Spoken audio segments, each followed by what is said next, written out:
Sean Clayton is a transformational coach, spiritual guide, and founder of The Science of You. He empowers others to break free from limiting beliefs, heal past traumas, and unlock their divine purpose through a blend of ancient wisdom and modern science. What is sacred geometry? Every ancient religion, current religion, every spiritual practice, Buddhism, all the way to I Ching, all the way to Hinduism, all the way to Islam, Christianity is inside of this. How? This is what we do in relationships. We find the person and then we figure out where their mommy and daddy trauma is. And we just poke and poke and poke and poke. It's part of our divine journey to then say, okay, am I gonna continue to allow this person to do this? Most of us run away from it and then we repeat it again. And it keeps happening. And so our whole reproduction cycle of humanity is doing that same thing, running away and repeating it. Those of us that have figured it out. It's so interesting to see who you are now from where you came. No matter who you are in life, even if you think that you have a child, you can control a child. If you think that you have a company, you can control a company. If you think that you have friends, you can control your friends. You can't control a damn thing. You can only influence them. Give them as much love as you possibly can. Stand in that integrity, stand in that truth. And if they reject you from that and you're consistent in your patterns, in your rhythm, then these By the way, we're going to do a part 2 because I think we're just warming up. Welcome to the Sacred Thomas Podcast. Hold on real quick. I noticed that only 3% of the people who watch this channel are actually subscribed. Could you do me a favor and hit the subscribe button? It helps the channel tremendously. And the bigger that the channel gets, the better the podcast will get. I appreciate you and enjoy the video. Sean Clayton, how are you doing? Give me the long answer. The long answer. Yeah. All right. How am I doing? That's an interesting question that nobody really pays attention to. So the how is, when I think about it holistically, is really my embodiment of myself. So how I'm full, okay? I'm full of life. There are a lot of interesting things that are unpacking right now in my life when it comes down to, you kind of go through what I call, you go through these different dimensions of your life. And, you grow up and you're born. This is going to be a long answer, by the way. I asked for the long answer. Yeah, okay. You grow up and you're born and you come into this thing and you're a vessel. You're an open receivership. You're like this, you could be programmed any specific way. You have these parents that bring their trauma, their patterns, their issues. And to protect you, they do these traumatic things to keep you away from their own trauma, right? And they think it's for your own good. So you take on that behavior. And you get to a point in life, and I'm 45 now, you get to a point in life where you start recognizing what it was that they gave you, how you were holding that trauma and replicating it, reproducing it into life, and how you can start to, what I call, alchemize it and turn it into something that no longer haunts you, that's no longer the devil, that no longer chases you down and beats you to the ground. And when you see the fact that you can reobserve that back into a state of wholeness, and the church calls it holiness, right? It becomes a thing where you recognize all the blessings that they gave you from that perspective. I have a 16-year-old, and I recognized for a long period of my life, I was doing the same thing to him. I was reproducing the trauma that my parents gave me into him. And he came and moved in with me about a month and a half ago, because he was living in Dallas and me and his mother separated. So he came and moved in, and I was super excited about it because part of me, my ego part, was like, oh, I won. He finally can see the man that I've become. So that's the ego part. The other part of it is that he didn't want to stand in the responsibility of the man that I was now, or that I am now, right? So part of it was like, hey, I only asked him to do a couple things. Make sure your room's clean, right? Have a few responsibilities around the house, dishes, trash, simple things. Just do that. Make sure you show up to school. And for whatever reason, he didn't like that. So he was like, hey, Dad, I want to go back. How old is he? 16. Okay. So you want to go back. And, he'd recently gotten into girls, playing around with a couple of medicinal things. And he's very much so shared it with me, which I appreciate, which is cool. On the other side of it, it's like as a parent, most parents would be like, stop, don't do these things. And I'm like, hey, what does this mean to you? Why are you doing this? And my father would have come to me and kicked my ass, right? If he would have found out like, oh, I'm smoking a little something. Same. You know, that type of deal. And what I recognize is like, I got to let him learn now instead of holding him back, and he hides and then he learns later. And so in the conversations that I have with him were very challenging, deeper conversations that probably for a 16-year-old, you're not ready to have. Like, how do you have a spiritual conversation? And what I mean by spirit, because a lot of people, you hear spirit and you get lost in this whole woo-woo land. But each one of us has this soul, this embodiment, this vibration that we feel, that tingle on your spine when something really magical happens, right? Right. And that's your soul getting your attention. And when you have a soulful conversation or spiritual conversation with a young man who doesn't really know what that means, and he's been programmed by me, his mother, grandparents, his sisters, all these other people in his life that are like pressing on him that this is how the world's supposed to be. It's a wild thing for them to break through on. And it's confusing. Very confusing. So he came to my house and started drinking through a fire hose. And part of me is like, hey, I cannot continue to spray him with this fire hose of knowledge and information and wisdom, and what has started to allow me to become me, to see the world through this lens of love, through this lens of what I would consider holiness, where I could see all of the past of my life as a blessing, from, we'll get into it, I'm sure, but my sexual abuse to being incarcerated to trying to take my life to, failed marriages over and over again. And instead of him having to repeat those things, I'm not going to control him from my trauma. I'm just going to give him the knowledge, give him the information, give him the wisdom, and say, and challenge him out of love. Is this really you want to go? Why are you doing this? Are you doing this for you? Or are you doing this for your friends? Are you doing this because, you're trying to escape something, in you and your mother's relationship by chasing these women this way? Or are you truly being a man of integrity? Can you follow through with the commitments? And those are challenging conversations. I wish that my dad would have had them with me when I was that age, right? But him rejecting me in that moment, this is the long how. I could have changed and been like, okay, hey, I'll make this easier for you. I'll make this a space that doesn't have integrity. You can have 1 foot in, 1 foot out. You can not have the responsibility, and you can because the last 4 years of school, he missed 60 days of school each year at his mom's house. Like, he just didn't go. Nobody held him accountable. I'd call him and be like, go to school. I can't make him go to school if I'm in another city. So he was in Dallas, I was in another city. I can try to hold his mother accountable the best that I can, but she's her own person. So through all of these different things that I was witnessing, he was, failing. And, part of him failed the 9th grade, and he got him to another school, and they're putting him on an accelerator plan, and now he's going back to the same system. So what I recognize in that is, no matter who you are in life, even if you think that you have a child, you can control a child. If you think that you have a company, you can control a company. If you think that you have friends, you can control your friends. You can't control a damn thing. You can only influence them, give them as much love as you possibly can, stand in that integrity, stand in that truth. And if they reject you from that and you're consistent in your patterns, in your rhythm, then they will either get closer to you and make adjustments to you being the creator of your world and how you observe them, or they will go the other direction. And watching him do that doesn't mean that I'm not going to support him, right? Am I going to do the things that I would do if he were here? No, I'm not going to do the exact same things, but I'm going to make sure he's not hungry. I'm going to make sure he's well fed. I'm going to make sure that he has the things that he needs. But I'm not going to overly luxurize his life, to the capacity of being in the presence of where he is now. And that sounds like a lot of people be like, oh, my dad cut me off. Mm-hmm. And it's not cutting him off. It's just, you can be here. You're in my life, and I've left that door wide open for him. Mm-hmm. But you have to do simple things. Go to school, right? It's your job. 16, right? And it would be no different than somebody in my company, right? Or a friend that I have to set agreements with, right? Or, my wife, right? We have agreements that we have. This is our covenants. This is what we do. And so in the how, part of it is seeing that and saying, okay, am I going to go fall back into the construct of what a good father is? What's a good father?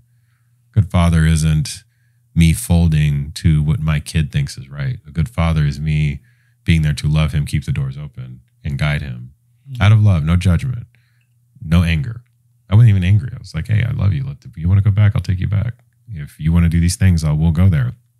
And he wanted to, now he's kind of going into the old behaviors of where I told him, I said, you're using me because you're not, we set an agreement. You said you were going to come live here. You chose not to, right? You chose to leave. So you broke the integrity of that container. The door's still open for you. So you want to come back, we can reestablish that agreement again.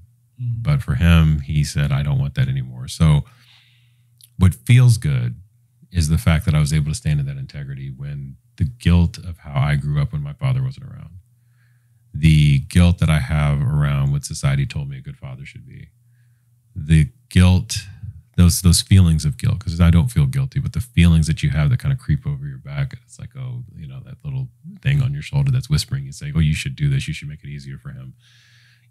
His mother, saying things to him that get back to me.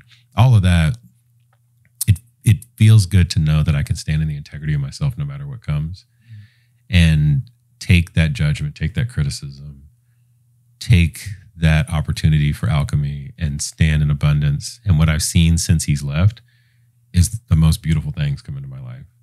From my relationship with my wife, there's like a shift there that's happened, right? We're always shifting, but like, it's just like this, we're like back to back deep partnership. And I think she questioned if I was going to be able to stand in the integrity of the things that I said. Mm-hmm. We can talk more about integrity later.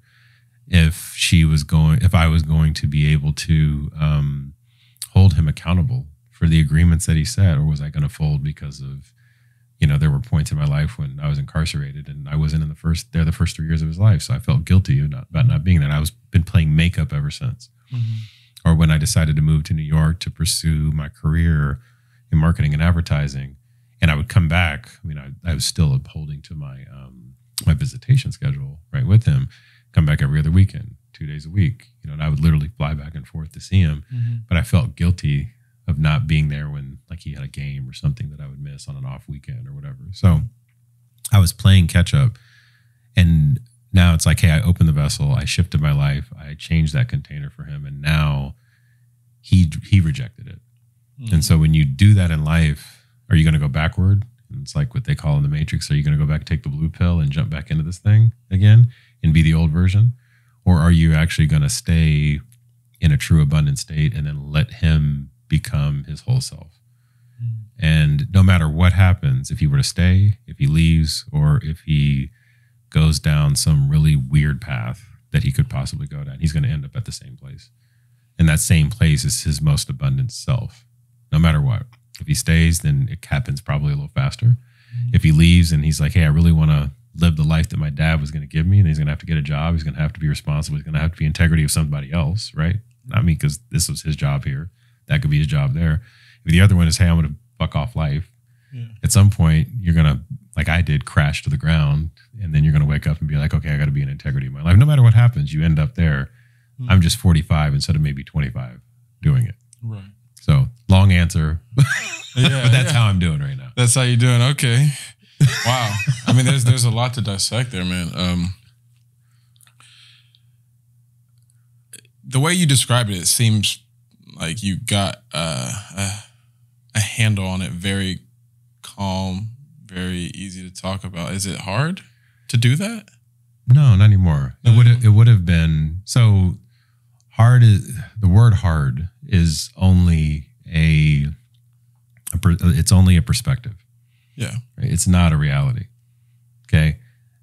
What I perceive to be hard is only from what I've been taught hard is. Okay. And so with him, like in this situation, I could be like, oh, that's really, really difficult, because how much programming have I been taught that this is what a good father should be? So to stand in integrity, that could be really hard. But when you recognize that you create everything from the inside out, that everything that is happening in your life is truly a blessing, truly a gift. And then really the process of me being able to resolve my childhood sexual abuse and understand why I created it to love myself, which sounds crazy. Why I created, 3 failed marriages to love myself, and this sounds wild to say these things. Why I created incarceration for me to love myself. I created thyroid disease and a broken back for me to love myself. Why I created, me being a spiritual asshole at one point, for me to love myself. All those things, if I can create those, then this is easy, right? That's also a perspective. But you get through those things and you're like, oh, well, this is just a road bump in the street. It just slows me down a little bit, right? But I need to slow down because maybe if I was going too fast, I would be at the intersection a second earlier and I'd get an accident, right?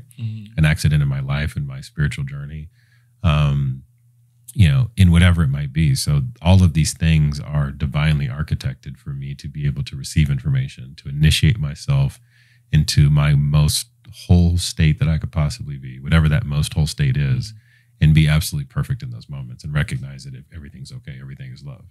I love that. There's a lot of people in society that, I guess we'll say like our Jay-Z's. They come from the bottom. Yeah. And they make it to the top. And it's when I think about it, it's really hard for me to find someone that I really, really respect that just from birth, they are just the epitome of greatness, evolution, amazingness, unless it's Jesus. Yeah. Our prophets. So with that said, it just seems like when you come from a past like yours, that's where you get the lessons. Oh yeah. And so I want to go back to the beginning. Yeah. And so my audience can understand where you come from. So tell me, let's start from the beginning, trauma, pain, all that. How did you get to this version of yourself from everything you just described? Yeah. No, amazing. So grew up in Dallas, Texas. Was born 45 years ago. I've now started to incorporate astrology into things. So I'm going to say, I'm a Gemini, and there's something in that we'll talk about later. Okay. My dad is a Gemini. Is he? Okay. Yeah. So there's something in that's very interesting about like how we get brought into this world as a very specific frequency. Okay. I didn't know what it meant when I was born, but once you start to embody it, stuff starts to change. So I was born, my parents were not married at the time. My father was kind of always been this like Rolling Stone kind of guy. Same. I was that way for a minute too. And my mother, they had me out of wedlock, and then as she moved, she was in Denver. She moved to Dallas and, followed my father, and they finally ended up getting married several months after I was born. He wasn't there for my birth. I'm really going deep here. It's okay. He wasn't there for my birth. But, growing up between, I would say 0 and 9, she was adopted and I was her first blood relative. So we had a really, really close relationship, me and her. And I didn't realize how close it was until it wasn't close anymore. And that happened, in my teens when I, started witnessing my father. He was, almost had like a whole other family vibe happening, and was witnessing that and seeing my mother in pain and getting angry at my father, but then wanting to have the affirmation of my father because, of course, you want to be seen by him. And between the time of 9 and 14, I was sexually abused by a family member for a period of time, and it really shut me down. I was, even from a growth perspective, I was always super short, which is crazy because I'm not short anymore. I didn't grow until I was like 18 years old. So I was like 5'2", 5'3", and all of a sudden I was like 6'2" at like 18. It was wild, but I was suppressing myself, until I actually got out of my parents' house. And then, that whole experience of going through that, you're ashamed, you don't want to talk about it, because it's happening from a male person, family member in your life. You're like, well, can you really trust the men in your life? Then you go through this whole process of, wanting just the one person that you think is your safety, which is my father. So no matter how horrible he was being to my mother, and even though her and I were super close, think about the conflict internally you have. It's like I grow up and like, she's my ace. Then my father, I see him treat her a very specific way. And then I'm sexually abused, so I don't really know if I can trust men in my life. But then I really want to trust him. And then I'm like angry at my mother for not like stopping this from happening, because if she was stronger, then my dad wouldn't be doing this, but my dad's running all over. So you're like, what's really going on? It's a recipe for disaster. Yeah. And so all I wanted to do was be close to him though. So no matter what it was, I was just seeking that affirmation. And so I was okay with whatever he was doing, but I wasn't okay with it. And so what did I do is I distanced myself from my mother so that I could be close to my father. Right. And so then that, of course, creates this feminine wound that I have inside of me about breaking that I'm watching her go through all of this stuff with him. But then what do is that as I go through life, I start to replicate that through some other mirage, as you would call it, of what that would look like. So instead of me being the guy that was, blatantly like getting in a relationship and fucking off the relationship, I would go in and get into it and work to manipulate it to make it feel like he was making that feel, right? So I ended up getting married at, 20 years old, right? And because I was like, oh, let me get a family and let me start that thing for myself so that I don't feel like I felt not having one growing up. Okay. I'm 20 years old, get married, go through that whole thing. But you said you would get into relationships and try to manipulate it to feel like... To make it feel like what I saw him doing. So I saw that I was watching him control my mother in some regard, or attempt to control my mother by not being present. Okay. So he's not present, but he's controlling my mother. So what does she do? Because she grew up being adopted, she just wanted his affirmation. So what she would do is seek out his affirmation when he's not present. So the more that he was out there in the world, cheating, doing his thing, the more that she would actually go through the process of affirming him through that pain of separation of her not having her parents in her life. Now you see like how would she affirm him? So not excusing his poor behaviors, right? Okay, and so then letting him do it. Allowing him to do it, right? Okay. Affirming his poor behaviors, or not holding him accountable when he would come home late at night, or making excuses, but then, crumbling around me and my sister while we were growing up, right? So she would crumble around us. We would take that on. We would watch her go through that. But then when he was around, it was like everything was okay. And she knew, like, a woman's intuition knows, right? With something, it's not like she didn't know. Yeah. And so she knew, but she was just accepting it because she wanted a family so bad. So she's now, once again, like what I was doing, I wanted a family so bad, repeating the trauma of the brokenness that her mother and father that didn't want to keep her, let her go. So then what does she do? She turns that into something else, makes it into a situation to where she's being, I would call it emotionally abused. There was no physical abuse. There was, but a lot of emotional abuse in the household. Not a lot of love, not a lot of care.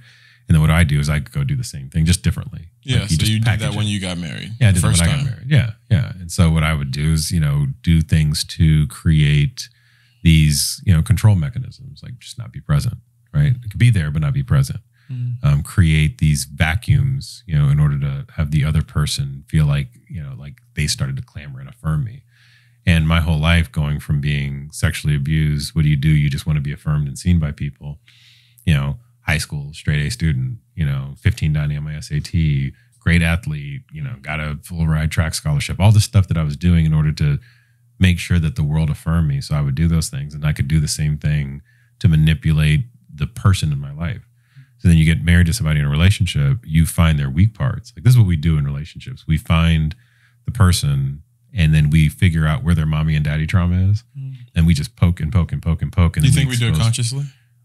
No, we do it unconsciously, very much so. But we do it. Yeah. Every one of us does it. It's like, oh, this is your mom and dad trauma. Let me just do this until you stop it. Yeah. And we just open it up and open it up. Sometimes it's a big knife. A big knife, yeah. Turning it. But we figure it out. Like that's the whole thing. Like you think about you get in a relationship with somebody and you start, dating and you're like, oh, well, tell me about you. You tell me about, I'll tell you about me.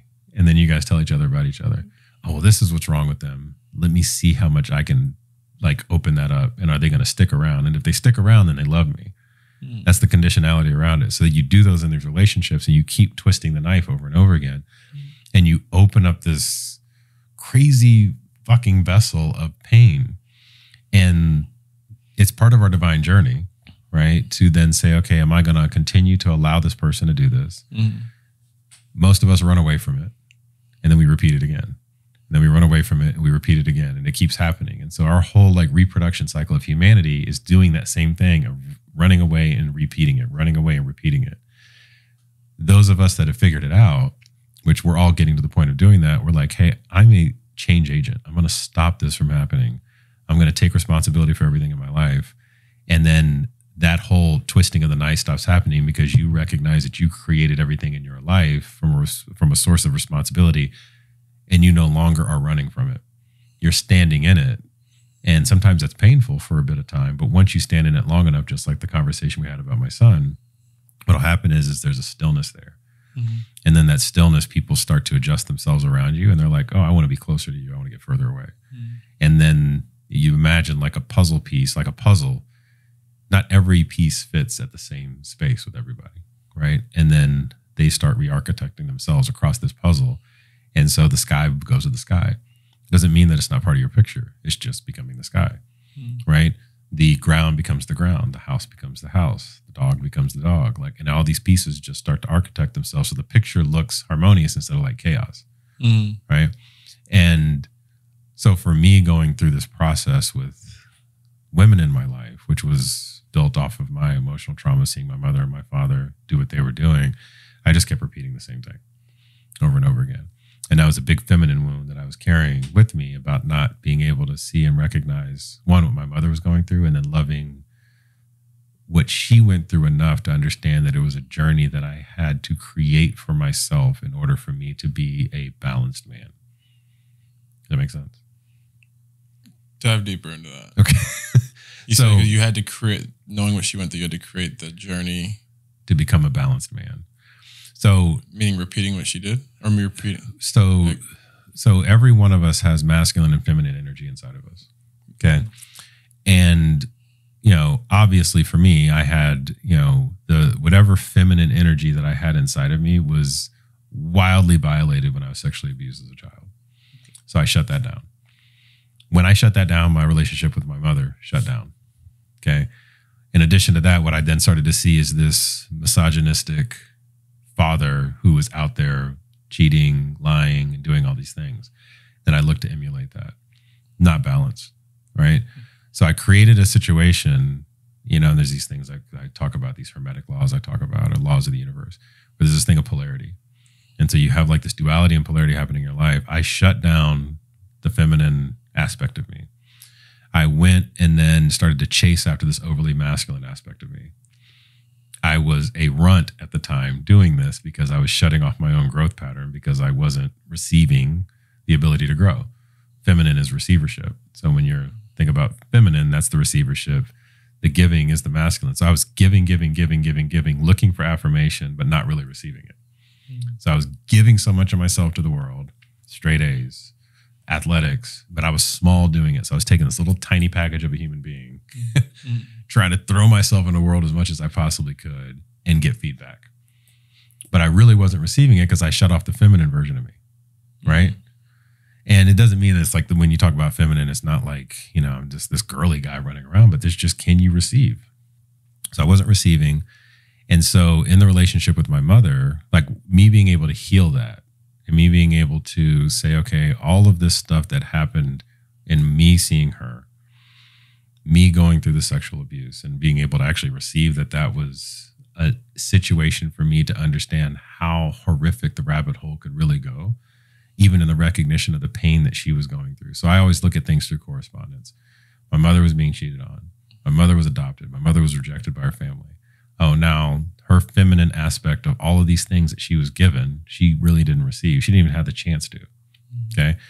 Oh, what did I do? I replicated the same thing again.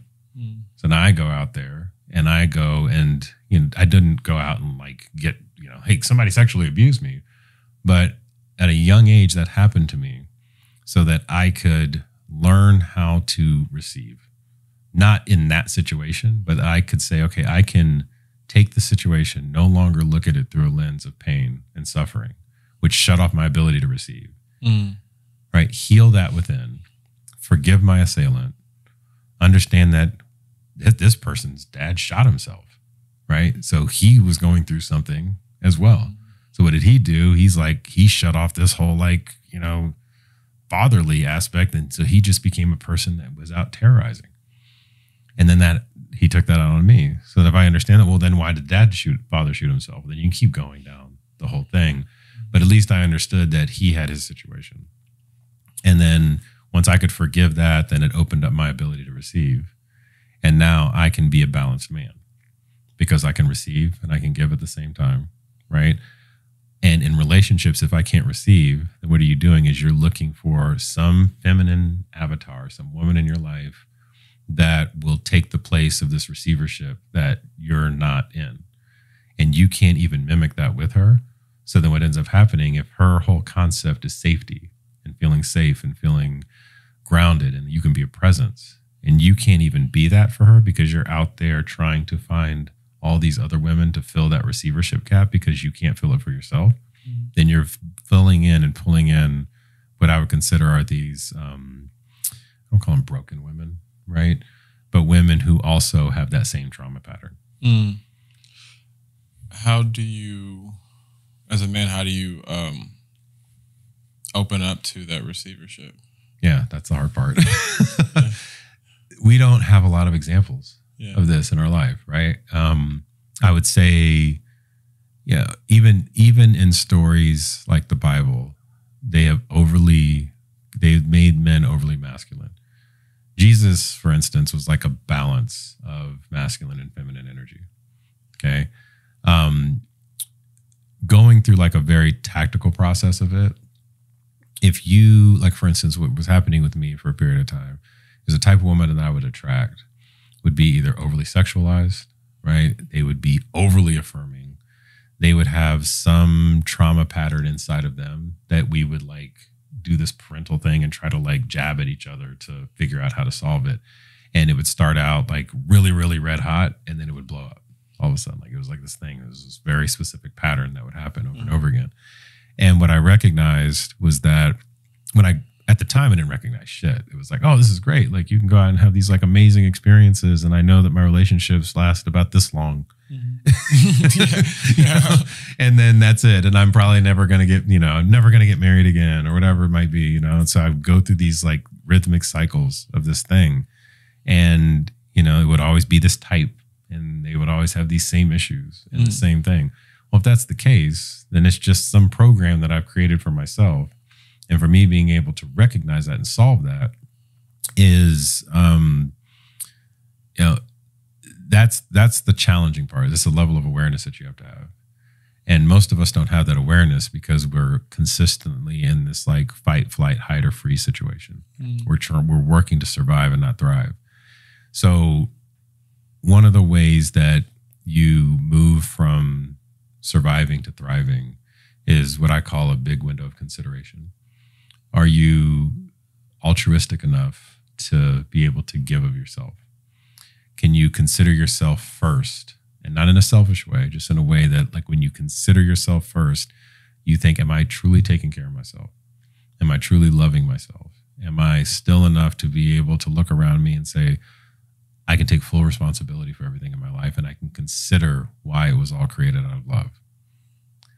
That's a conversation I used to have with myself all the time. And at first I was convincing myself that it was real until I learned how to walk as if. And that took a couple years to do, a couple of plant medicine journeys to do. Okay. It took a couple of, a little bit of heartache with my now wife to go through and her challenging the shit out of me. Yeah. But once I really started to accept her challenge, her holding me accountable, her being the angel in my life that could see me when I couldn't see myself. And then sit with that in a space of stillness and solitude and stop going out and being like, oh, well, if she's not going to be this for me, I'm going to go get it elsewhere. If she's not going to be this for me, then I'm going to go and, prance myself down the street and get looked at enough to where now I can feel good. I can feel good again. If this woman pays just attention to me, get the heads to turn, right? Go out with your boys and just have like a gallivant out night and just make sure I still got it kind of thing. Like, no, like that, I don't have to do that anymore. Right. And if you're doing those things as men, we are literally taking away from the feminine energy within us that's reflecting outside of us. We're objectifying females, and we are not standing in a space of what I would consider is just this wholeness, this holiness that allows the feminine energy in us and outside of us to feel safe. And if it's not safe, we can't receive anything. And then this ties into like abundance. This ties into, this is why for the longest time I would get like the most money coming in that you possibly think. It was like crazy shit that was happening, and I couldn't keep any of it because I wasn't worthy to receive it. So it would come in, and like it was like I had this bottle here, and there was a top, and somebody's trying to pour water in it, and I just had a lid on it. Okay, so I had this misogynistic lid sitting on top of my cup, and the divine is pouring all over me all the time. And every now and then I would do this thing, and it would come in, and I'd just put it back on again. I'd receive for a second. Or the woman in my life would force me to receive. And so she would take the lid off and something would come in. And I was the most abundant whenever I was in a relationship. And so it would happen, and I would get a little bit, but the majority of it would just fall away. And when I truly was able to just open the top of my cup up and then just be there, and that was me stepping into my femininity, right? This feminine receivership of myself, all of a sudden I can hold it. And then it would come in, and then I could hold that container. And then what I could do is I could pour it on other individuals. And then what did that look like for you though? What's like materially? Well, you said that you standing in your femininity and you were able to start actually receiving that abundance. What did it actually look like for you? Like, what did you actually do? What does that mean? Okay, that's a great question. So it meant that I understood what an embodied feminine soul looks like. Okay, I understood what it needed in order to be nurtured. So action items. Was I able to create safety in my life? Was I able to feel safe? Okay. What does safety mean? Right? It doesn't mean that I'm like out here. I've got to get like, I got at one point I got to like 250 pounds. Right? I was like, let me get really, really strong and big. That wasn't it. Right? So you said you got to 250. That was muscle, like muscle and some both? fat. Like you couldn't. Okay. Big bulk. Big bulk. Yeah, I was big bulky, right? Yeah. Let me get strong and big. Let me eat 6,000 calories a day. Let me do the rock diet. Let me look like that guy. Yeah. Right? No, that wasn't it. Right? That just was like this thing that other guys would look at and be like, "Oh, you're a big dude," right? Yeah. But that wasn't me being. That established safety in yourself. That wasn't safety in myself, right? It was an awareness exercise of being able to understand that my thoughts become things. Okay. What are the thoughts that I'm choosing to think? Because you choose to think the thoughts you think. They're not just like something can come in your mind, and then you can choose to be like, I don't want to think that. I'm going to turn into this. We do it all the time. It's like, you might be, I remember when I was younger, there would be people in my life, and I would, I wouldn't like their face, and I'd want to hit them. You know that feeling. Yeah, I've had it. You've had it. Be like, I don't like you right now, and but you don't do it. So the thought comes in. You're like, I'm not going to choose that thought. I'm going to choose something else. Right. Right. Or anything like that. So you just start being extremely deliberate with your thoughts. Right. Okay. You start, and that allowed me to become safe because I was like, oh, I actually am the programmer of this game that I'm in. Okay. Then what started to happen is I would then say, okay, am I feeling or am I emoting? Two different things. Okay. Explain the difference. Emotions are taught feelings. So if I feel like feeling is just a body thing. If I feel something in my gut, that should be fear. I'm going to turn that into fear. Then what I'm going to do, I'm going to expand that fear and make it into something because, everybody's taught me if I have that feeling, this thing happens in my life, I need to do this thing. Somebody dies, I'm supposed to go to a funeral and cry.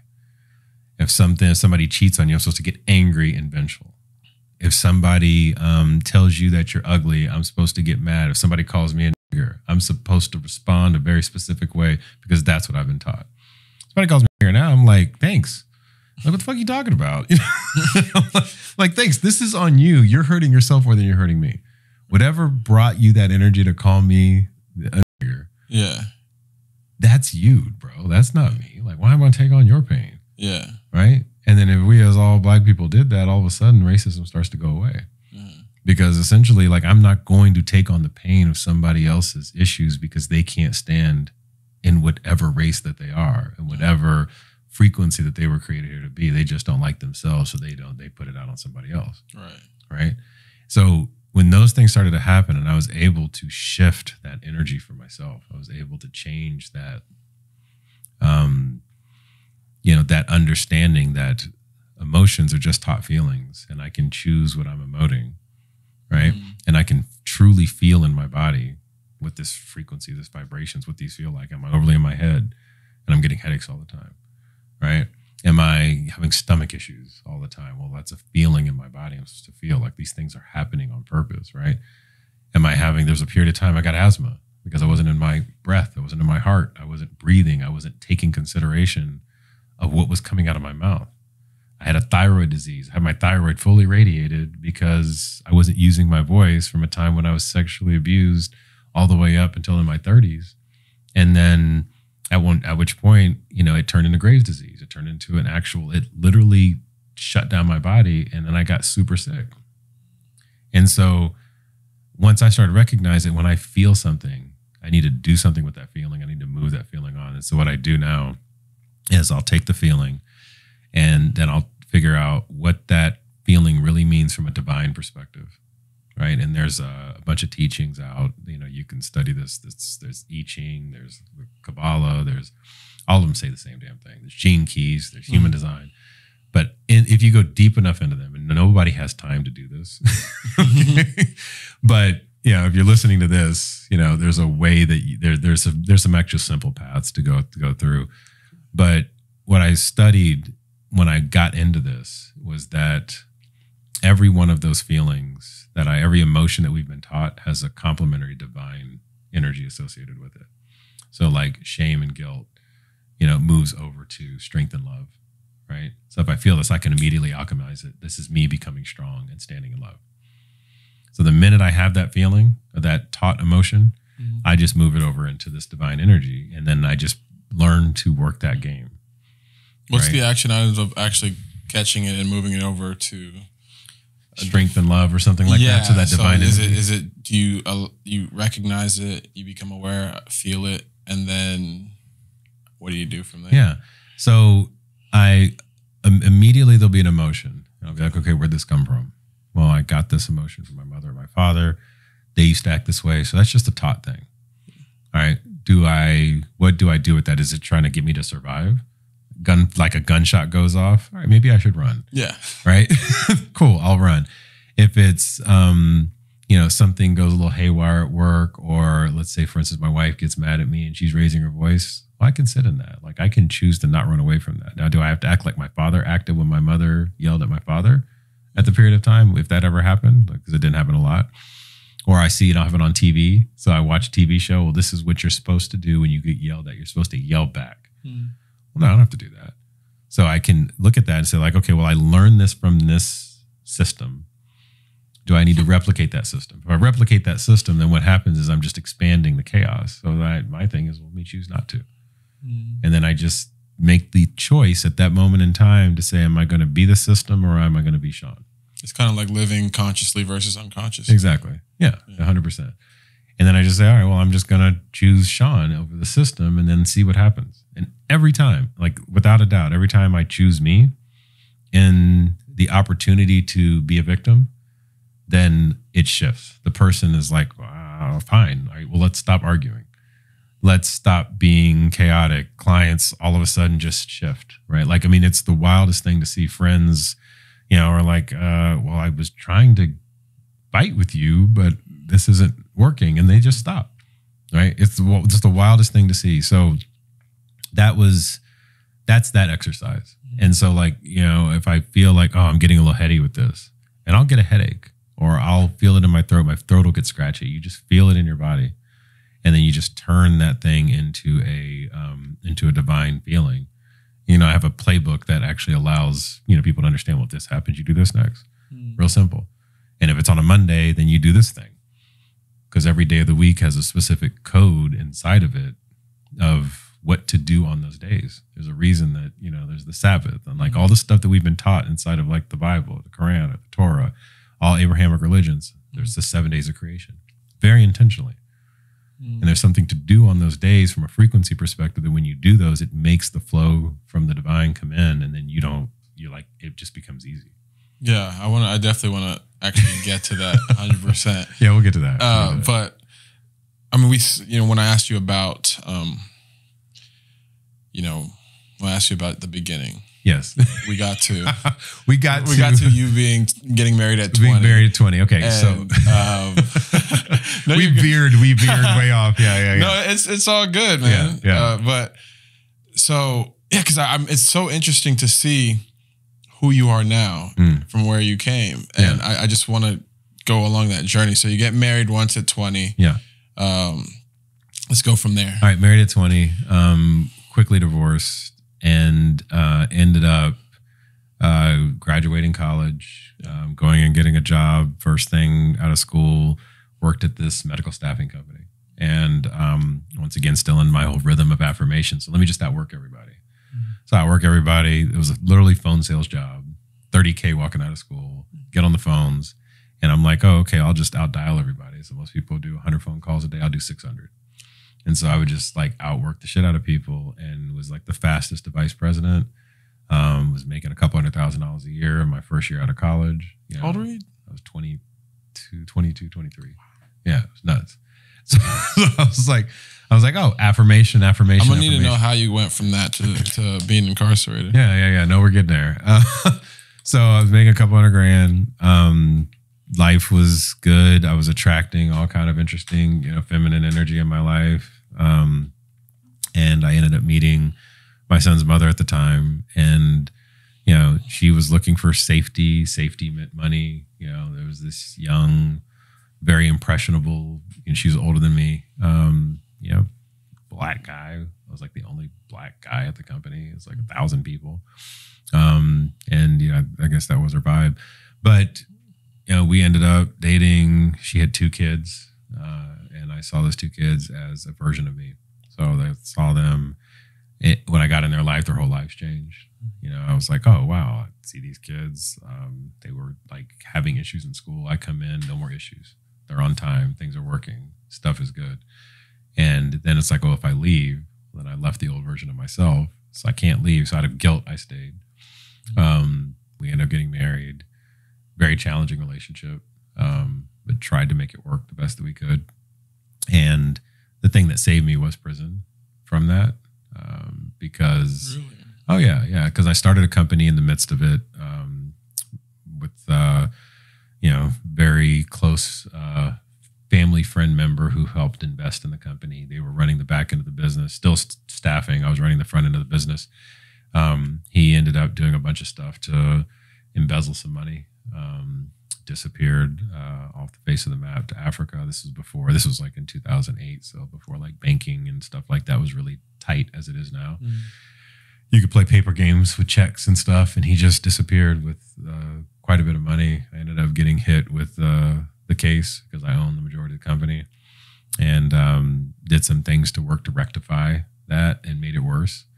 And one day my son had just been born. He's like 8 months old, knock at the door. No, younger than that. I think he was like 6 months old, knock at the door. And federal government was outside of my house.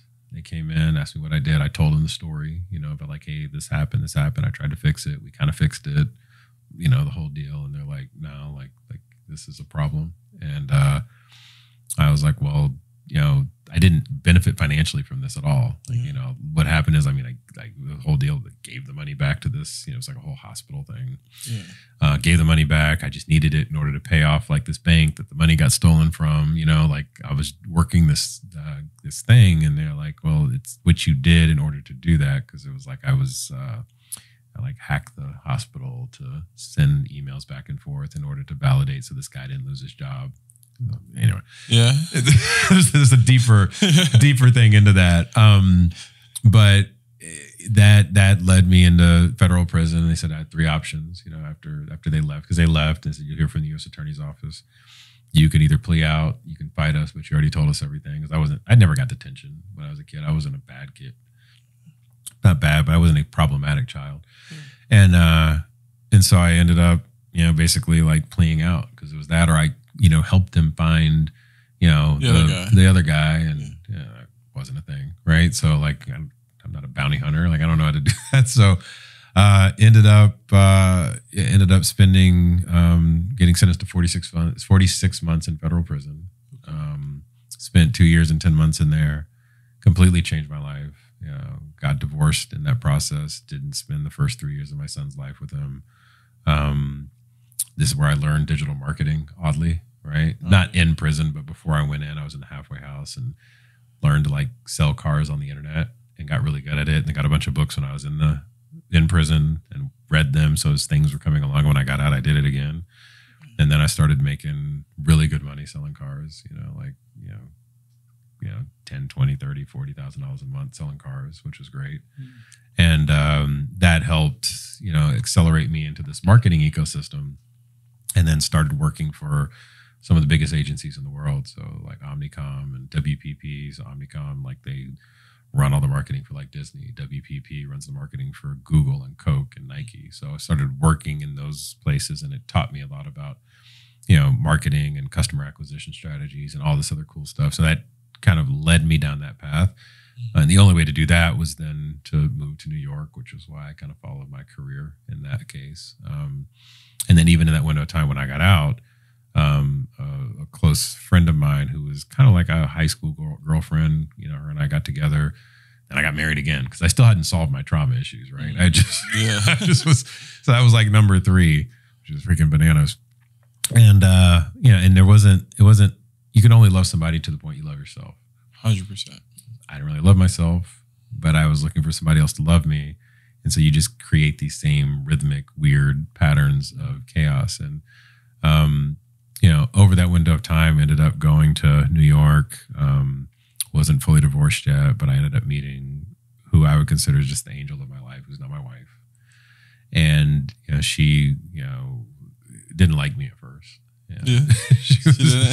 she didn't like me at first. We kind of worked together and didn't like me. And she's like, look, you got some problems, right? You know, number one, you're married, you need to get your shit together. Number 2, you know, so she was really holding me accountable, but we had a lot of similar trauma patterns. Hers just kind of like mirroring versions of each other.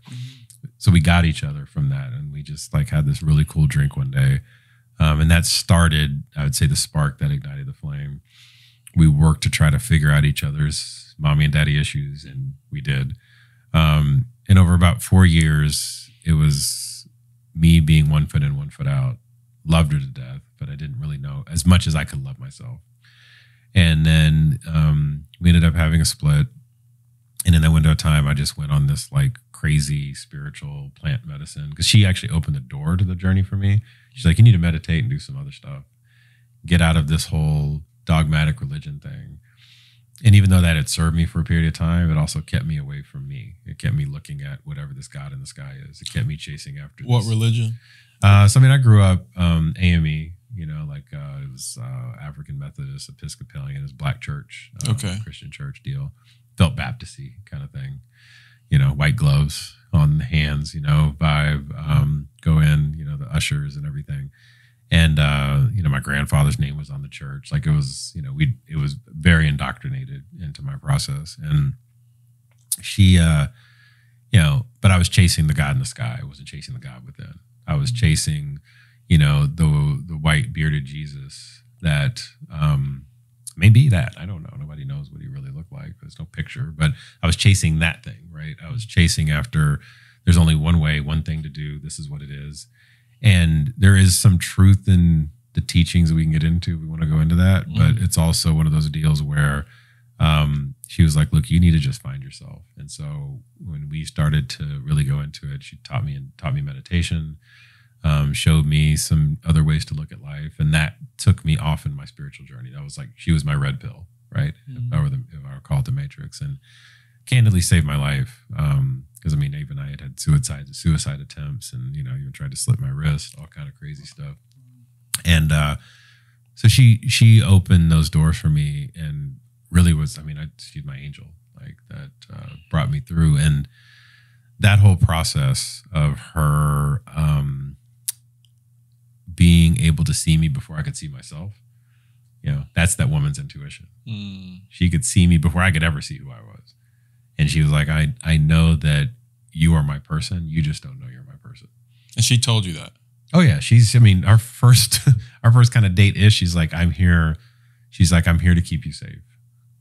And it was like the weirdest thing. Wow. Yeah. And protect you. She said, I'm here to keep you safe and protect you. You know, which is just such a weird thing to say for somebody to say. And I was just like, yeah. all right. And but that must me hearing that, yeah. It sounds like that would feel really good. Oh, it felt good. Yeah. But it was like, you know, I guess knowing what I know now, yeah. It sounds like it would feel really yeah. good. It might come off weird if you don't feel worthy to receive. Like once again, I had a feminine wound that I hadn't healed. Yeah. I had the cup on my water bottle that I wasn't receiving anything. So somebody pouring that kind of abundance into me would be like, right. Weird. That's weird, you know, but it affirmed me, but it was weird at 100%. The time.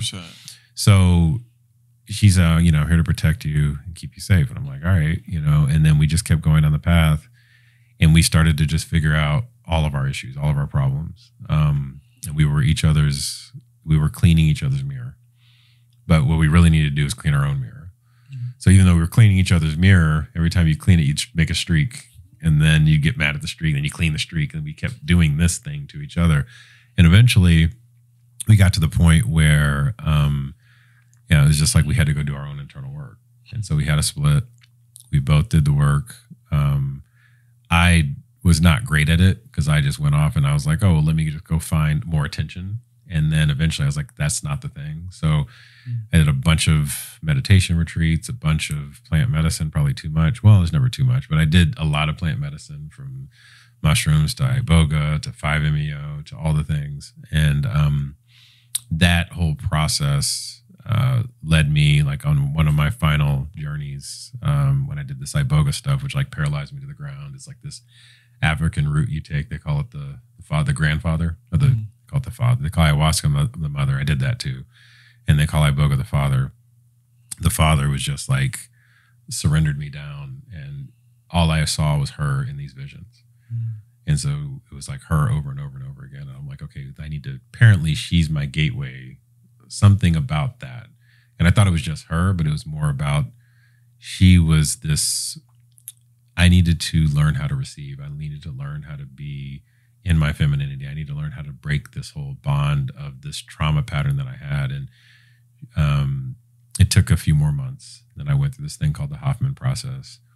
And the Hoffman process is where you go in and you like identify your negative self-love patterns. And so it's like a list of 500 of them that are the Hoffman process. Hoffman process, yeah. You go 7 days away, take your phone, you're in a room, like 40 other people. You write down all your negative self-love patterns, what parent you get them from. I had 296 out of 500 that they had on the list. All the way from like, one of them was like, you know, did your parents leave did your parents leave pornography on the coffee table? Was one of them. And like, so yeah, my dad actually did that. Wow. Weird shit like that. Wow. You know? So I was just like, oh, yeah. Check the box from my father. And so, you know, you see all these patterns. I think I had developed one of my own. But then what you do is you go through and you figure out, like, I don't need to hold this anymore. I need to release that.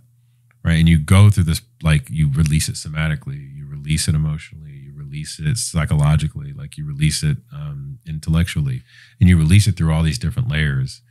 And then what happens is when you come out of this, if you try to go back to one of those behaviors, it's like you've actually done something with this code of your life. You try to go back, and the grace you gave yourself by not knowing because you developed the pattern from your parent, you get a lot of grace. You give yourself a lot of grace and your life doesn't really fall apart. You just kind of know things are off and you get depressed, or relationships keep not working, but that's just your life. When you know and you no longer have those patterns, that you know them, you understand them, and you're wise from them. The minute that you try to go back into old pattern, like if I were trying to go back in my old pattern and be like a womanizer, everything in my life would fall apart. And I tried, and everything in my life fell apart. I lost every single client that I had inside of my marketing agency. I started to get sick.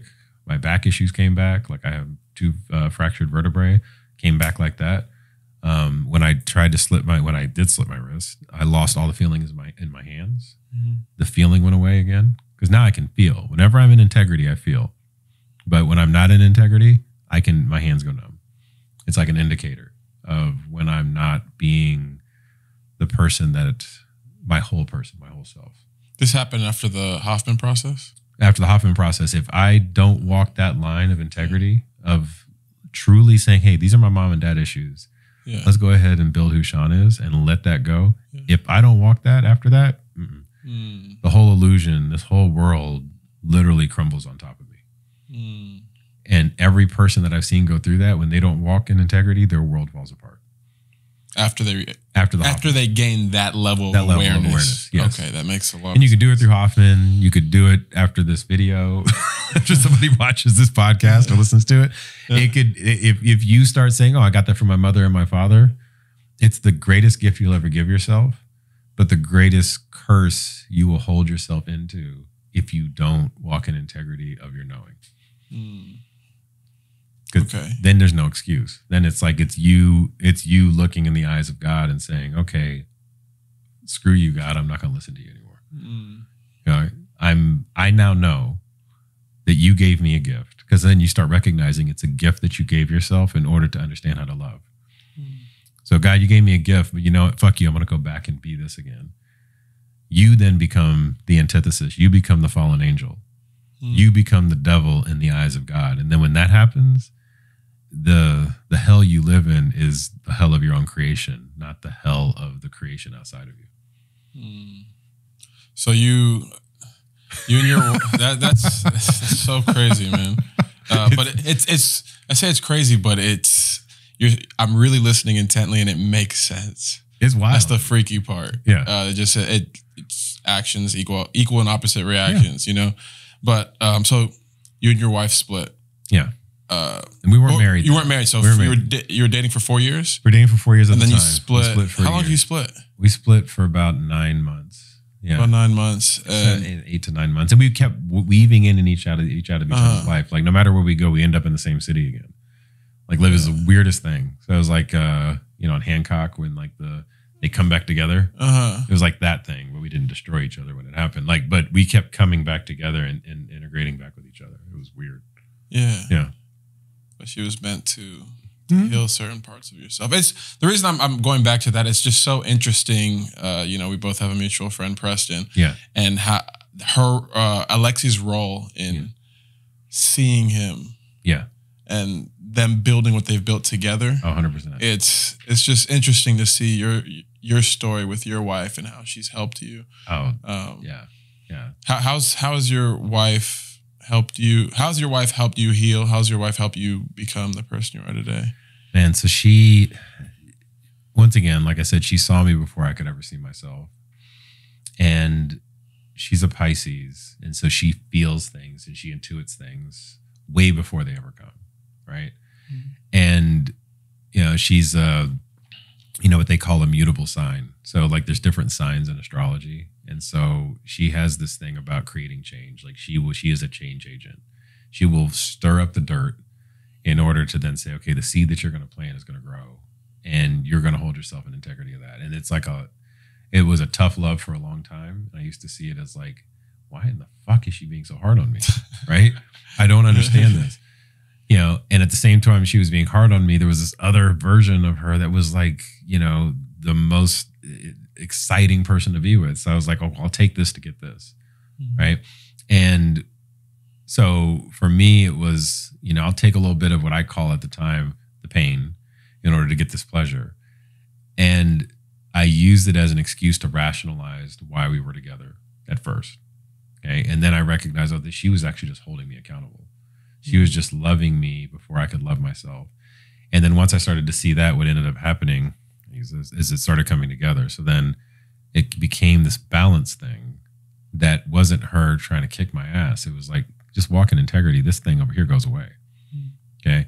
And then when this thing went away, all of a sudden, all of this pleasure started to become this like unifying force. And that was the covenant that we needed to create in order to move through life. So she, through that integrity and even being able to, because she could have, when we split, gone off.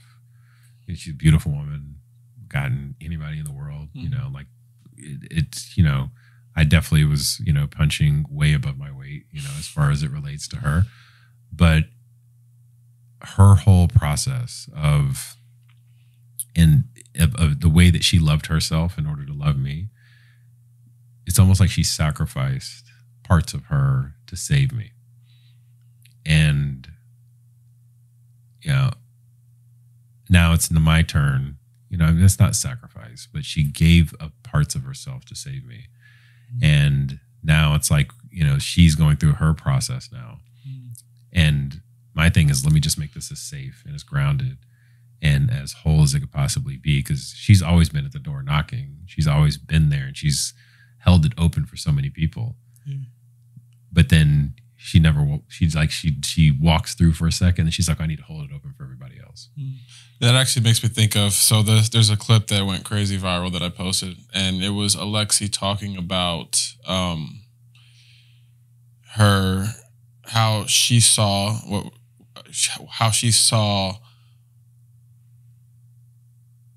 what Preston had inside of him. Yeah. And that clip went crazy, but there's people arguing about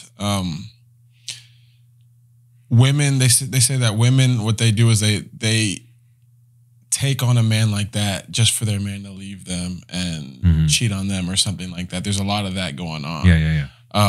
Now, I like how you said that, she really helped you get to where you're at today. And now you're coming back and you're providing safety for her. Right.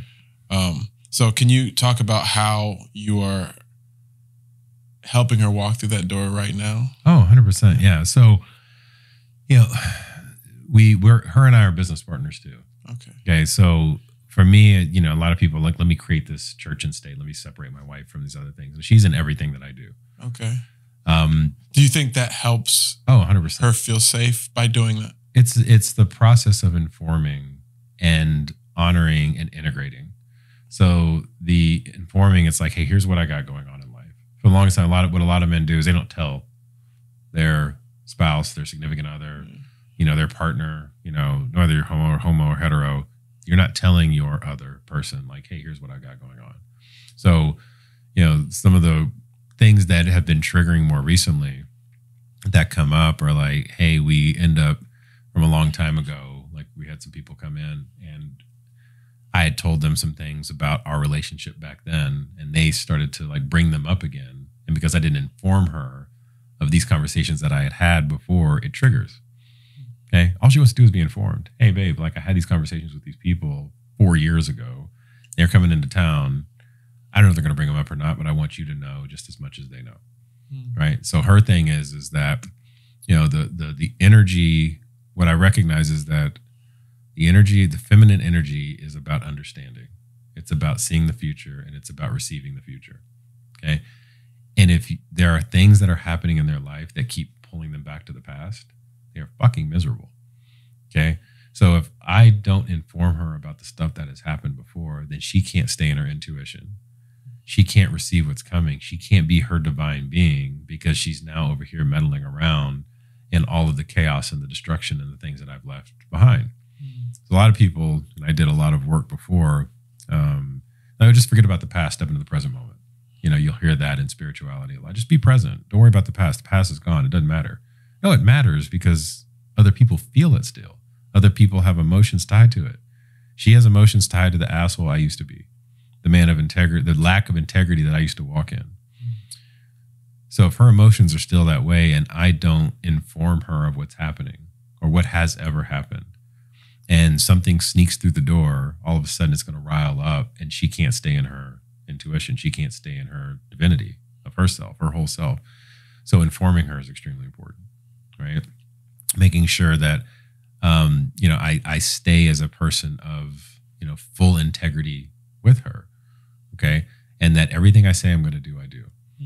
Right. I don't say, I'll get to it or whatever. If she were to call right now, I would answer the phone. Right. Then she knows where I'm at. She knows I'm present, but if she were to like not know, there's that. I let her know my location. Like I'm not sitting here trying to not be where I say I'm not going to be. And it's not about being a bitch about it. It's just like, she should know. What if something were to happen to me? Right. She should know. Right. just as much as anybody else. She's my partner in life, and she should know everything. Financial situations, what's going on, the conversations I'm having with my son, the conversations I'm having with my friends, the conversations like, and you know, some of it she's like, she will just get it because she knows the way that you're walking. But as you start to go through that healing, informing your partner of all of those level of details, if it's over informing, it's never enough, because they just want to know that the groundwork you're laying is safe. Right. So if they were ever to drive backward, they're not going to hit a whole bunch of potholes and blow up the tires on their car. They want to know if they can go forward and backward, no matter what happens, that they can just be present. And that's what's important. Okay. Yeah. That makes a lot of sense. Yeah. Now, just slight pushback on, and I actually agree with, it makes sense with the whole location thing. Yeah. It makes a lot of sense, but, and it sounds like you and your wife have both done the work. Yeah. So it's that won't be taken advantage. What if you're in a relationship with someone where you give them your location? Now it's like, wait, why are you at the grocery store this long? Yeah. Why are you at the gym this long?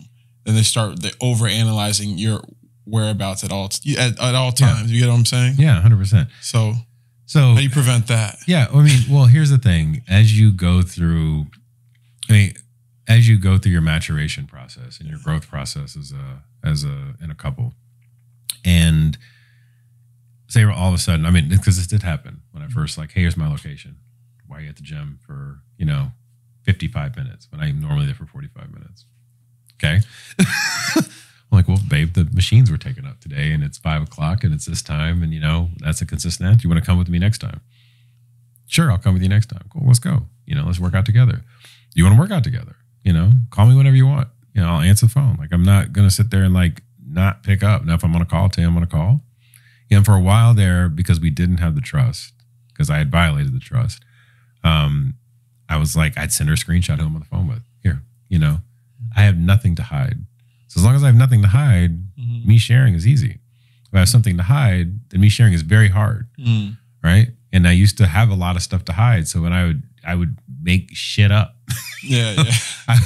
Let me like change the location on my phone, and like finding apps to do this nonsensical stuff. Right? Yeah. I mean, I was being such a ridiculous human being at the time, and figuring out ways to manipulate the system once again, because I couldn't receive anything. Right. But once I was like, hey, I am this person of integrity, you can show up if you want. Like, it doesn't bother me. And it took, I'd say, about 6 months of going through, just following through and doing this. Yeah, you might get the questions. And then eventually she's just like, all right, yeah, he is who he says he is. Yeah. Okay. Yeah. So it's really reaffirming it over and over and over again. 100%. Yeah. Okay, it's a rhythm, There's a thing called the law of rhythm. Once you become that rhythm and you sit at the seat of cause, everything, the effects start to change in your life. Yeah. Okay. Yeah. So when we met, yeah, asked what you do, and you said, you talk about a lot of different things, and you brought up sacred geometry. Yeah. What is sacred geometry? So sacred geometry, there's several versions of this. There are old school, like flower of life, seed of life, everything built off of a circle. Okay. That's like I would call the inception of it. What they talk about is that the circle is the original source of God. Okay. And then the circle, when it splits, it creates this vesica Pisces, right? Which is like the Venn diagram, the two overlapping circles, right? And you got that little split in the middle. And then it splits again. So if you ever think about when a child is conceived and the sperm goes into the egg, it starts to do its thing, right? And then metastasize. Yeah, so cells. Yeah. Just like, and it literally is in the same shape as the flower of life. Okay. So it goes from the 1 to the 2 to the egg of life to the seed of life to the flower of life, and then it just keeps doing this thing. And Okay. It keeps expanding. Okay, before you continue, does the universe do the same thing? It seems like it does. Yeah. Okay. Energetically, if you there's a thing called cymatics. A buddy of mine has a channel, and he talks a bunch about this. But cymatics do the same thing. You put a frequency inside of water, and it does the same thing. These ripple effects. It creates the same sacred geometry. Okay. I was thinking it, and I guess it's still just it's a theory, but you know, the Big Bang, everything, boom, explosion, and then when a star explodes, it same thing. Exactly. So check us out. So when take this back to the book of creation, when God spoke, okay, were the first things God spoke, all right, and in that speaking is the Big Bang, is the expansion. If we wanted to call that Big Bang a proper theory, right? And so when God spoke, that frequency, that sound, that cymatics created that energy, that flower of life, and it rippled everything out. Okay, flower of life. Flower of life. We can continue. Right. And I'm going to back it up a little bit because then you have, you know, if the circle is satisfied being a circle, it never needs to expand to another circle. So even in the whole concept around divinity and God, when God actually created the universe, we wanted to call it that, whatever this is that we're in, it questioned itself. Who am I? What am I? What is this? How does this work? Okay. You're saying God questions itself. God questioned itself. Okay. Yeah. In order to create what it did. That hesitation with all the energy in the universe is the Big Bang. Boom. Now, imagine this. They've also proven in 2022 there is no time. And there is no space. There's a Nobel Prize. Wait, they did? Yeah, 2022. They said space and time are not fundamental to our creation. Space and time, as we know it, disintegrate at 10 to the negative 33rd centimeter and 10 to the negative 42nd second. Do we observe this? We physically don't observe it. But we've observed it. We've observed it, yeah. It's called quantum entanglement. That happens. And so is this countering Einstein's theories? Yes. Okay, go ahead. So explain, please, and explain this for dummies, okay? Yes, yeah. Einstein's theory work to a point, and then it absolves itself. So it's a model that works for us to understand a potential, and then it disappears. And so then what they say is that everything that is fundamental, and I'm going to get to the sacred geometry piece, but everything that is fundamental has to be inside of that 10 to the negative 33rd, like inside of space and time, as well as beyond it. Okay. So then what is that? That's just energy. That's frequency. Right. And so that frequency and that energy that is there, when God spoke, created all of that energy and frequency that ever could have existed, ever possibly will exist. And there's this little container we live in called space and time. And this is the first 4 dimensions of creation that we're in. So when you start thinking about sacred geometry, like the first 4 bubbles that show up inside of sacred geometry, or they call them the elemental shapes, the triangle, the circle, and the square. Triangle, circle, square. Is there one more? I got it on my arm here. Well, the 3 elemental shapes, the triangle, circle, and the square. Okay. And they have a diamond, I believe, is one more of them. But those fundamental elemental shapes live inside of all of this flower of life.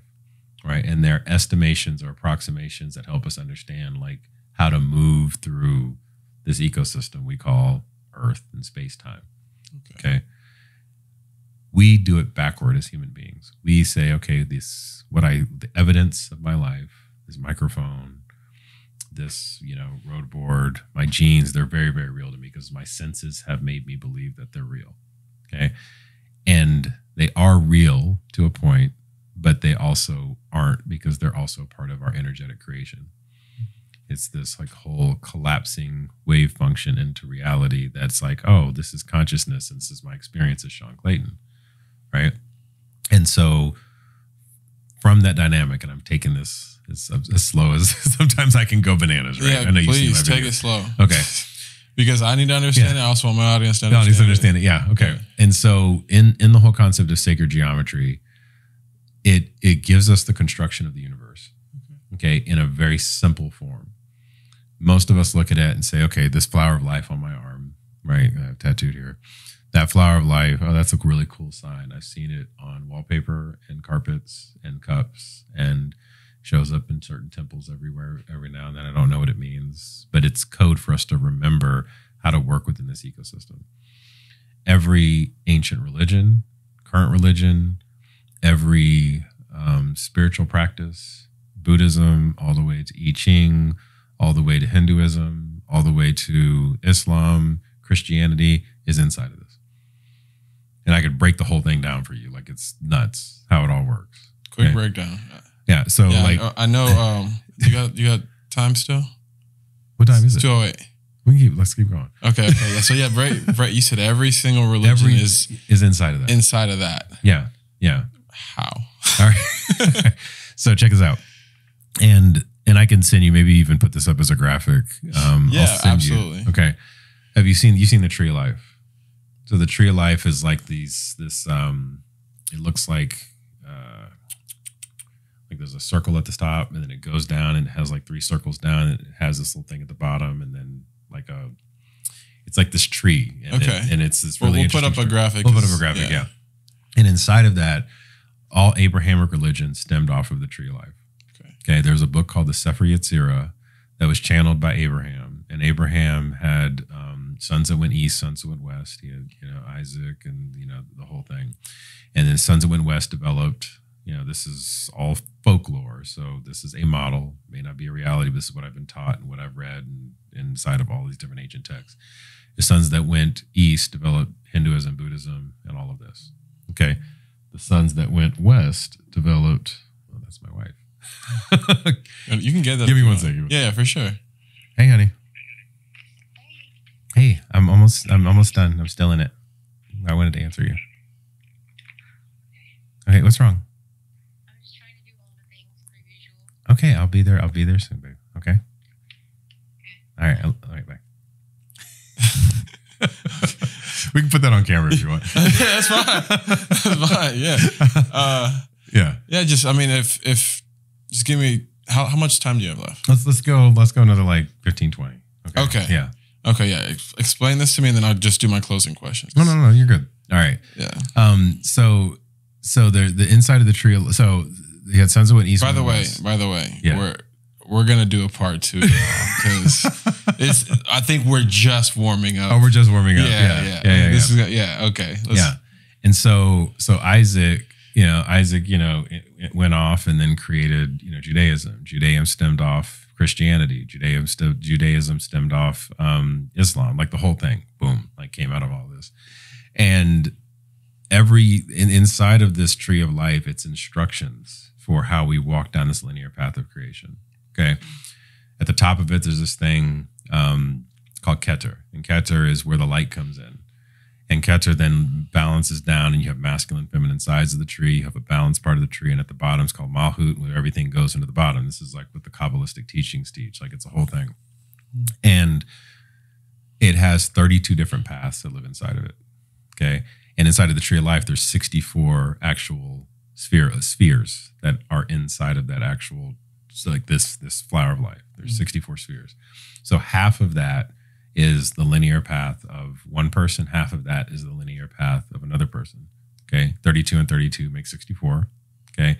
And inside of these different trees, if you take your body and you map the tree over your body, it goes from head all the way down to the root, and every single chakra aligns with that as well. So you are literally a walking tree of life that stems out of this, because if you put the tree of life over this, you can see exactly how it maps itself.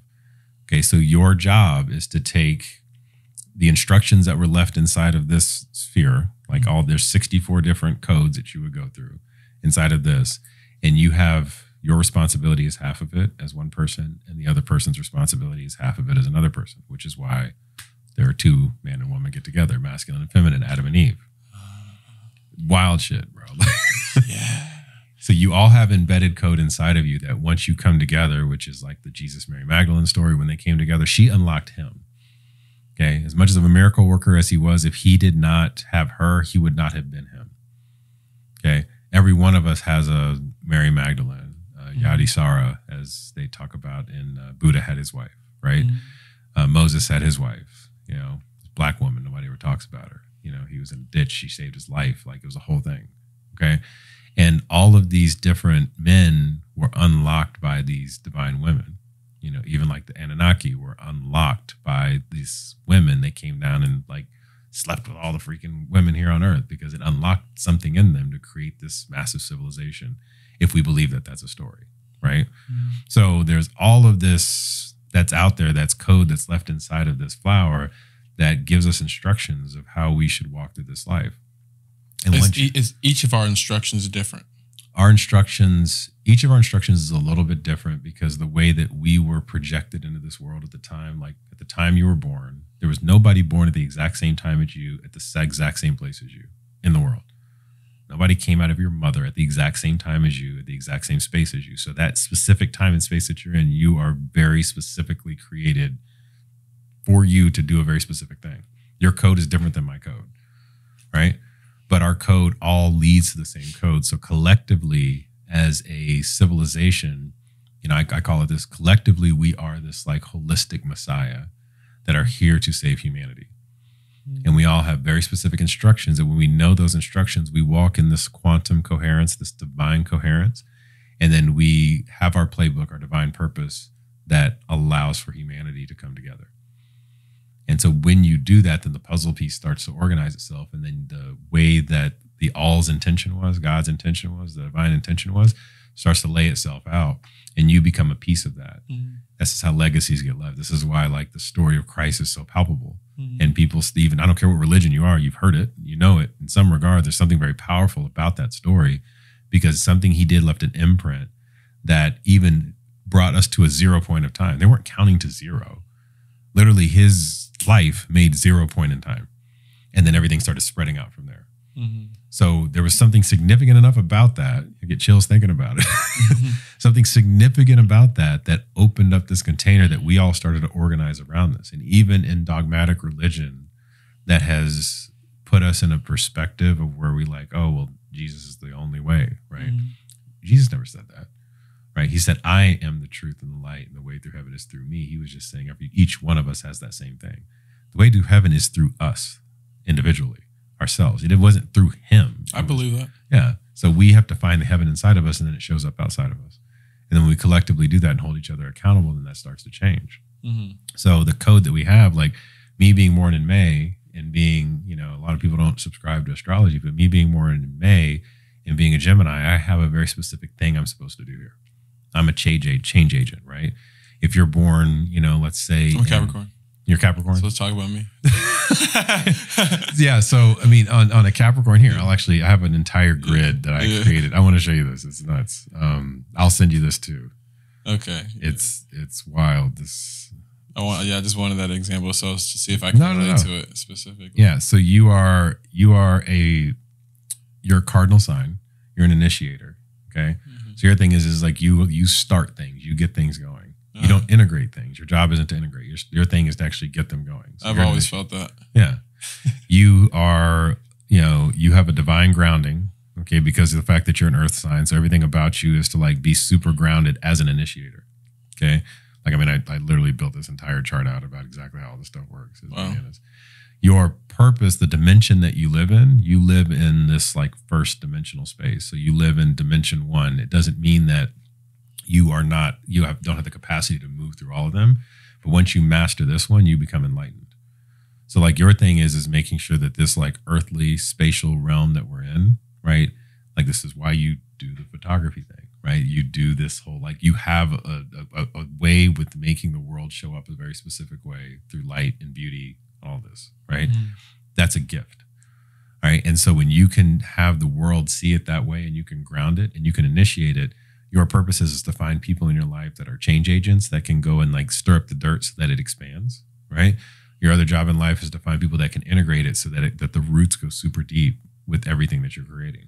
But your job is not to make the root go deep. Your job is not to actually go out and stir up the dirt. Your job is to initiate it once you actually get that fire and then keep moving forward. Okay. And then in addition to that, what's interesting about your sign is that your antithesis sign is a Libra. So like whenever you are working, but also that Libra is supposed to help you unlock things. So it's really interesting. Really? Yeah. How's that? So if you look at the astrological chart, it counts backward, which is really interesting. So it goes from 1 and it goes backward to 12. Okay. The first 3 signs, 1 through 3, sit above this equator that's inside of the astrological chart. And then you have 6 signs that sit below it. Okay. The ones above it all are, and then the last 3 months of the year, There's a thing with digital roots where you take like 10, 11, and 12 and you add 1 to 0, you get 1. You add 1 to 1, you get 2. You add 1 to 2, you get 3. So the last 3 signs of the year and the first 3 signs of the year, okay, are both 1 through 3 signs. They both live in the first, second, and third dimension. And I'll send you some more stuff about this, okay? These are the signs that actually have the world show up the way that it does. They are the creators. More practical? Huh? Go ahead. No. They're not more practical. They just, the material world, you have the ability to make this material world come to life differently than the bottom 6 signs. Okay. The bottom 6 signs work in like this, I call it like a very astrally plane. And they do it's like a lot of spirit work, right? We all have to work together, right? So that we're able to bring like the spirit into reality. So you have the ability to take information from somebody who lives in like these spiritual planes and then make it show up in life. Okay. So that the world can see it, which is why. So how does the Libra? So the Libra is also, so the Libra lives, so you're a 1, right? The Libra is a 10, okay? And the Libra themselves, they have a very, so they live on the other side of the plane, right? And their whole thing is, believe me, this is all like not new for me. It's just a lot of information. So they're air, okay? So they are the air in your life to be able to then take what you're building from a grounding perspective and then speak it out into the world, get it out into the world more often. Okay. So they'll be like a megaphone for everything that you're creating, but both of you live in this first dimensional framework that inside of that dimensional framework, when you guys basically connect, it expands out. So there's like a duality between the both of you that have the ability to ground this first dimension. Let me ask you this. So from what I've seen, because I don't know a whole lot about astrology, but from what I have seen is you're saying Libra and Capricorn can really help each other. From what I've seen, like we're supposed to be opposites. Y'all are opposites. Okay, we're supposed to. Yeah, you are opposites. We're not supposed to be compatible. You're not supposed to be compatible, but when you learn how to work together, you're both of your purpose, grounded purpose, is the same thing. Okay, so I'll go through this really quickly. There are 9 dimensions of creation. Okay. Each one of those dimensions has a very specific intentionality, and none of them work without each other. Okay. So like I can't just jump to the 9th dimension and be like, oh, like this is a thing. So first 3 dimensions are spatial dimensions. This is why we call 3-dimensional beings, right? It's like, oh, the first 3 dimensions are the first one's north, south, east, west, up, down. Like, and all of them have duality inside of them. And so like this creates my reality, the space that I'm in. Then I have to put that in time. The 4th dimension is time. So then I have to take the space that I'm in and I have to recognize it in some aspect of relativity and then move through time that allows me to have the space in motion. Okay. And so you have like the 4th dimension. The 5th dimension is spirit. This is why like when you get into the spiritual world, like, oh, we're 5-dimensional beings because like, and it's no accident that it's there. And so inside of the 5th dimension is when you basically move into the space of like understanding that all good and evil is the same thing. It all comes from a divine source. There's no good or bad. All polarity is gone. And then this is like a thing and it's all unified. Okay. 6th dimension is the plan of God that's intended just for you. So once you master the first 5 dimensions and you start integrating those, your purpose and your plan of God for you literally shows up in your life. 7th dimension is this, what I call the bridge from I to we. So it's the 7 laws of the universe. It's me going from Sean into this whole we state. Okay. And seeing me through your eyes and you through my eyes and through everything else. And then I say there's a collective we. There's no longer me. There's just us. And then at which point, once I have that, then I go into the 8th dimension, which is the we dimension, where it's like everything is all unified. Imagine like Cerebro and X-Men, and you can kind of go in and then see every fucking possibility that ever could exist. That's like 8th dimension. In the 9th dimension, you take the 6, you flip it, turn it to a 9, is the plan of God for all. And so each one of those has a very specific purpose. Each one of the signs, right, has a very specific purpose to unlock each one of those. And this is why Jesus had 12 disciples, right? Because each one of those 12 had a very specific energetic structure to them that allowed for Christ to be able to walk as if, so that Christ could unlock from the perspective of self, right? Because we can embody all of them ourselves in some capacity, which are our disciples, right? Once we recognize the energy associated with that, that allows us to unlock the plan of God for all. And then at which point, you do your thing. Okay. It's a lot of moving pieces inside. A lot. I know. Yeah. But yeah. Yeah, but I know you got to head out pretty soon. So let me just ask you the last two questions. No, go for it. Yeah. Yeah, because we could just we can keep going with that. I got a lot of questions about that, but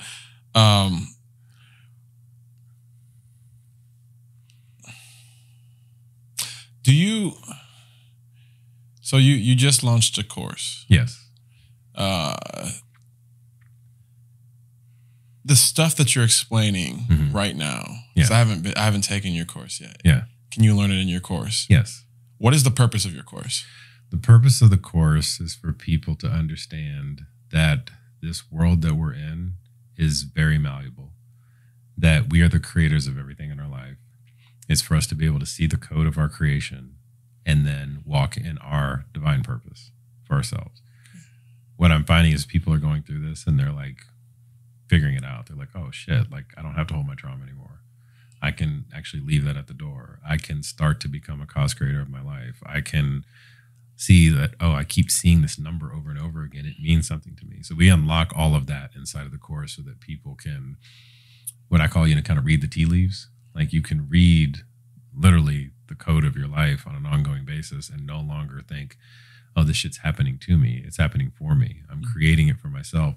And when you get this thing, the flower of life thing, you understand like all of these religions are there to serve us. You understand everything that was ever left for us was a gift, right? You can just start absolving your trauma and become more, what I call powerful from it. Life becomes really easy. Right. Yeah. That makes sense. I've become a lot more interested in that side of consciousness, the universe, everything. Because I'm going to just tell you a quick story about my friend that was just on this podcast. Yeah. I know we're supposed to be 21. Yeah. But he had to jump in, I think, yesterday. Yeah. But you're still going to come out as 21. Yeah. I said it was super important to me. But audience doesn't know. But anyways, so my friend, he was on a game show. Yeah. And his whole life before, he's been broke. Yeah. He's been broke for a long time, but he's always had a real heart of gold. And he's always really, really worked hard at things. Yeah. And he just sent me this video that happened months before this game show, but he was talking to the camera saying, I'm tired and I got $200 in my account and I got all this debt and, all you guys are looking at me like, just Drew, go get a job, go get a real job and stop doing all this stuff. Like, just pretty much conform to what society told you should be. And he's like, you know what? Fuck y'all. Yeah. And he had told me that after that point, he got into manifesting.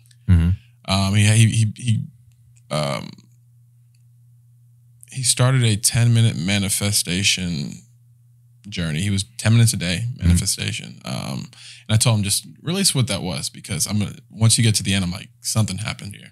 But he just basically started manifesting every day and still putting in the work, putting the work in his life. And the people on this show, the show's called Outlast. Yeah. It's on Netflix. Yeah. And they came to him and said, hey, we're casting people for this show. You want to be on it? And long story short, gets on the show, or they call him like, hey, we looked at your profile. We went through your evaluation, everything. We think you'd be a good candidate. Can you come down to Alaska to be a backup? Yeah. So I was like, fuck, oh shit. Like, I'm not on the show, but I got a chance, whatever. I'll just come down. If anything, it's a trip to Alaska. Yeah. So they have him in a hotel room for 2 weeks. Just kind of bored out of his mind, waiting to be called for the show. He's still manifesting every day, every single day. And at the end of that time frame, producers walk in and they said, hey, we want you on the show. Yeah. And Just to give you a quick synopsis, they pick 16 people. They got to survive in Alaska in a very deserted place. The one who outlasts the team who outlasts everyone else wins $1 million. Yeah. And they break the teams up into four teams of four. Nice. And his team dwindled down to 2 people. The team across from him dwindled down to 5. You can actually jump from each team, whatever. Anyway, so it ended up being like 5 against 2. Yeah. And they had one final challenge. They win the whole damn thing. Yeah. Amazing. They win the whole damn thing. Yeah. And he goes into great detail how he manifested it into his life. Yeah. And the trials and tribulations that he actually had to go through. He was crying every freaking day to leave because these guys are starving in Alaska trying to live off the land with nothing. Yeah, I can imagine. And he's still going, he got through it through just manifestation and obviously like work and the skills that he acquired to actually do it. But there is a thing about really, really speaking things into your life. Oh, 100%. Combined with action. And I've watching him do that, seeing how Preston's explained it, seeing how different people in my life, how it's happened to them. I'm really interested in the things that you speak about. Oh yeah. So, bro, it is. Your course is intriguing to me. I'll put it like this. It is what he was doing, what Preston's done, even what we do, what the homeless guy does. Okay. The homeless guy oftentimes has thought a negative cycle, has stuck himself in a loop, herself, whatever it might be, and they create that, and that's their life. And that is a version of manifestation, right? There's also the other version of manifestation where it's like, hey, I want to go through this abundance cycle. And, you know, I put out this one course called Ignite Your Abundance. And what it is being able to we have our own code. When you know yourself so well, you know how to create from any perspective. You have no weak spots. Okay. And when you do have a weak spot, a perceivable weak spot that society can poke on, like for instance, for me, you know, I'm this change agent. I'm not an integrator, right? I know that. I'm not an initiator. It's not my thing. Okay. I can shake up stuff really, really well. I know my weak spot. So what do? I ask for help. I pull those individuals into my life. I know exactly what that should look like.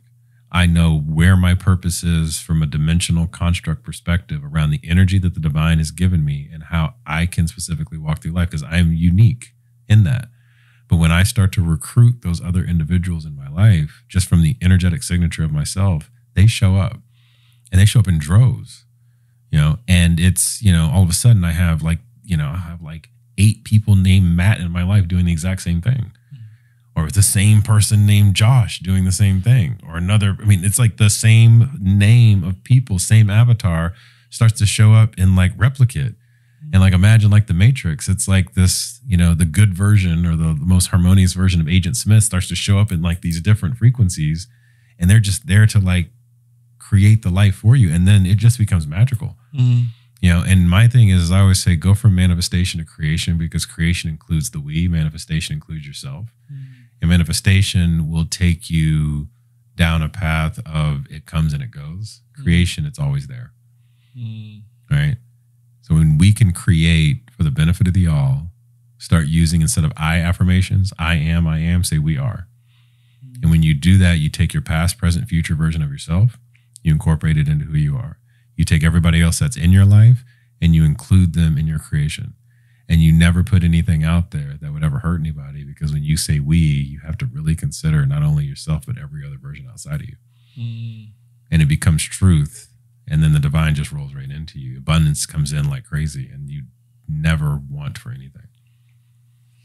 That makes sense. That's real. Well, last question. Yeah. I'll let you go. Yeah. And I wrote this one down.